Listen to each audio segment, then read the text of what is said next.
Shalom, call Halal Yahweh Bashem Abishai, Bashem Makakadash.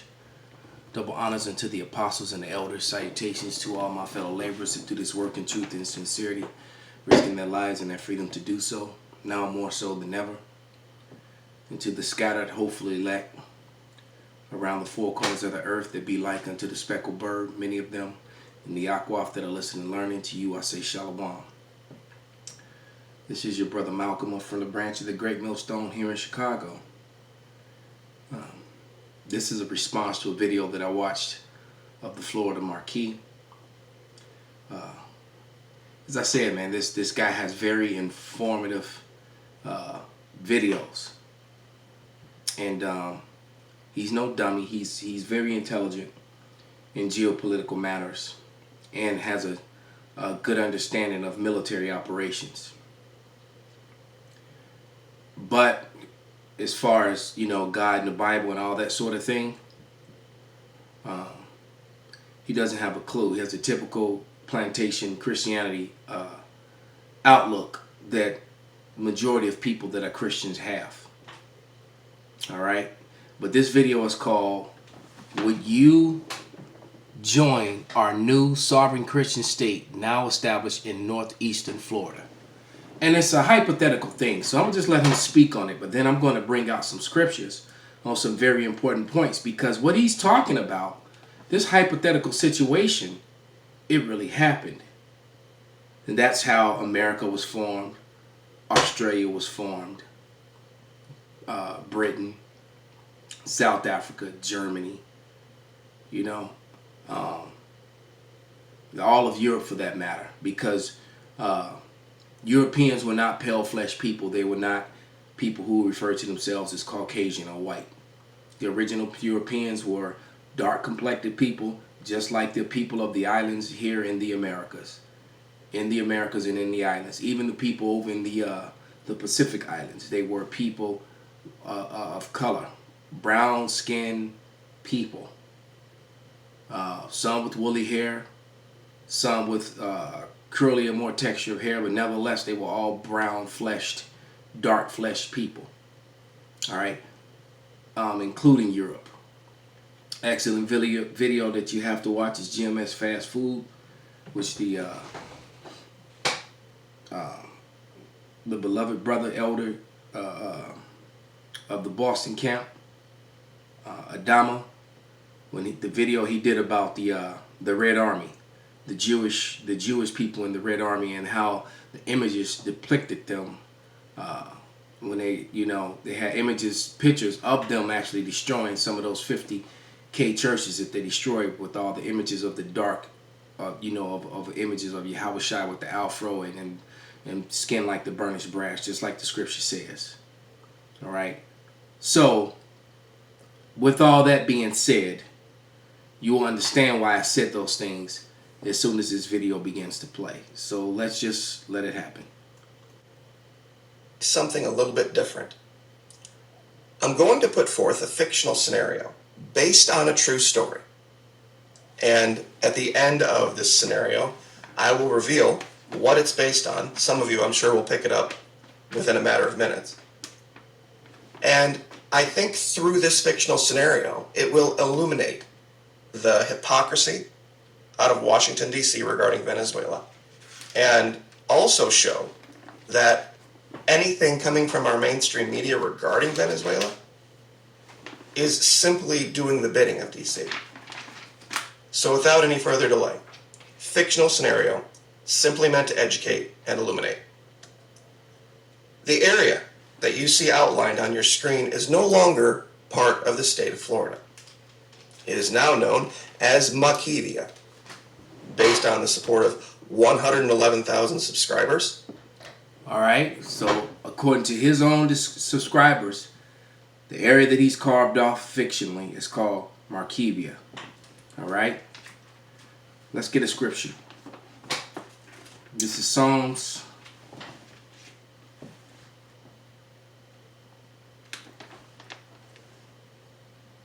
49:11.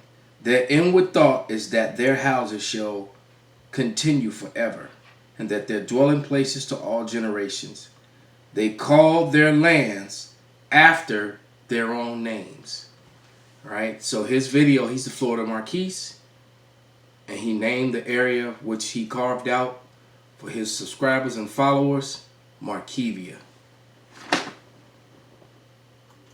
Having the financial wherewithal to do so, we now claim this entire region as our own.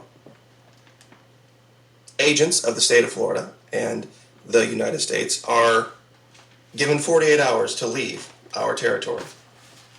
We claim divine right, by name, to rule this region. And since taking it by force is the standard, taking it by force is the standard.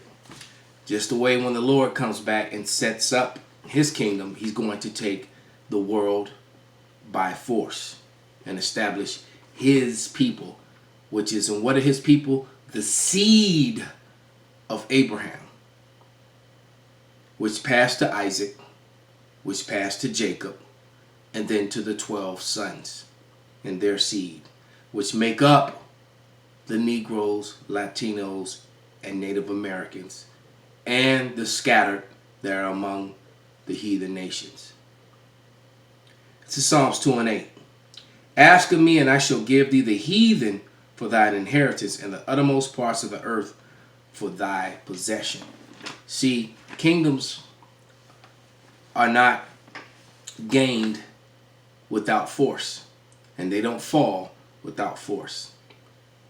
All right, kingdoms rise with violence, and kingdoms fall with violence. And the Lord's kingdom is going, when the Lord establishes his kingdom, it is going to be with the most violence that the world has ever seen. All right, it's going to make some of the most violent conflicts you ever seen. Vietnam was probably one of the most violent conflicts the world has ever seen. Doesn't get the notoriety that World War II gets, but in violence, it's hard to even come close to the violence that was done in the jungles of Vietnam, in the cities of Vietnam. All right? All of that's going to be like nothing. All the other wars combined. Going back to the violent Roman battles, the Grecian battles, all those will fail in comparison to the violence that's going to come when the Lord establishes his kingdom. All right? by which land is established, countries are established. This is how we intend to do it. Manifest destiny was the basis for that. Prior to that, Matthew 11 in the Bible.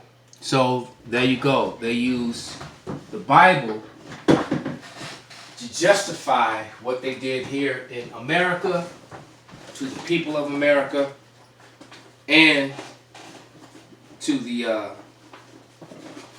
sons and daughters of Jacob that they brought from the west coast of Africa, knowing that they were the sons and daughters of Jacob. All right? That's why you had maps in 1883 or in the 1783 showing Negro land in Africa, which near Fort Benin had places called Fort Judah and Fort Levi. All right? So they were very well aware of what they had done. Along with the example set by King Henry VIII, who declared himself. And there they are. They show you King Henry VIII, and what do? They put Edomites on the screen. King Henry was not an Edomite. All right? When you go back to the 8th century, the 6th century, the 7th century, the 5th century, these are the people that you saw in Europe. These are like the images that the Jewish soldiers in the Russian army were bringing out of the churches that they destroyed. They destroyed 50,000 churches with images like this in Russia. All right? So Esau, is a liar. All right? And this guy, whether he realizes it or not, is propagating Edomite superiority. Because no matter how much evidence you show and prove, all right, that the people of Europe were not originally these people, they're like the deaf adder. They close up their ears to that truth. Head of the Church of England. And since he was the sovereign of the state, he was the head of the church in his own land. Well recognized, and the basis of the United States of America is Great Britain. Therefore, we declare the same to be true here.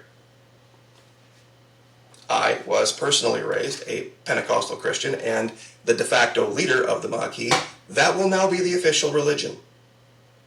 Women are expected to, if they live within our borders, to conduct themselves in public as you would expect a Pentecostal woman to. Neck to ankles and wrists covered, no makeup.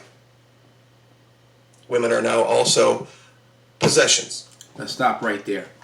He just described the women of Israel in the ancient world being dressed in modest apparel.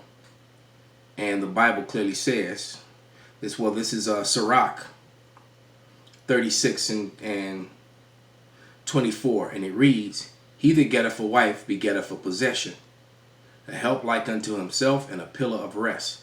So your wife she's not equal to you according to the law in the Lord's kingdom. Not when the Lord was here, and not when the Lord comes back. So all you people who think otherwise, you're against the Lord of the Bible. Okay?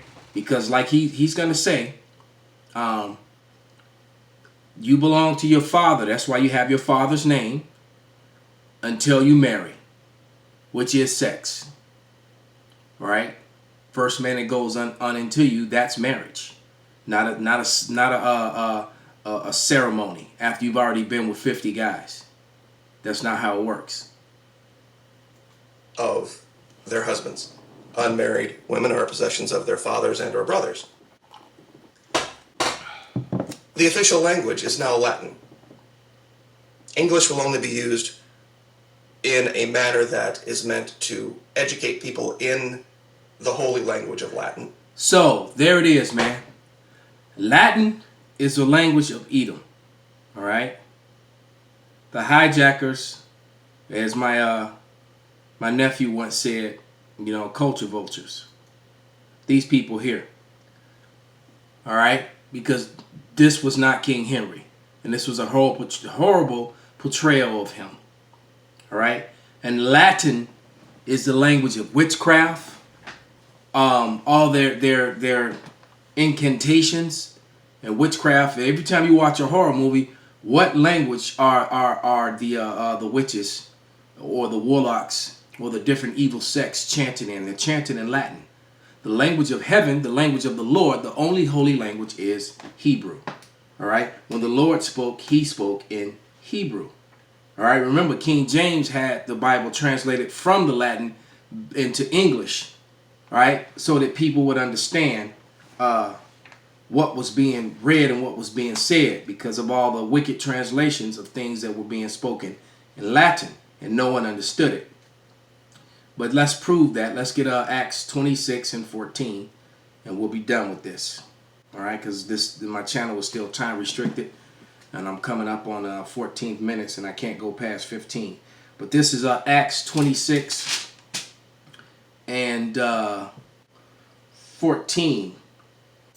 And it reads, and when we were all fallen to the earth, I heard a voice speaking unto me, and saying in the Hebrew tongue, Saul, Saul, why persecutest thou me? It is hard for thee to kick against the pricks. So that was in red. So when the Lord speaks, he speaks in Hebrew. Hebrew is the holy language, man. So even though this was a fictional language, it just shows you the pride and arrogance of the nation of E. All right? Which is coming quickly to an end. Call Halal Yahweh by Shem Yahweh Shai by Shem Rakak Wadash Wa Abba Babal.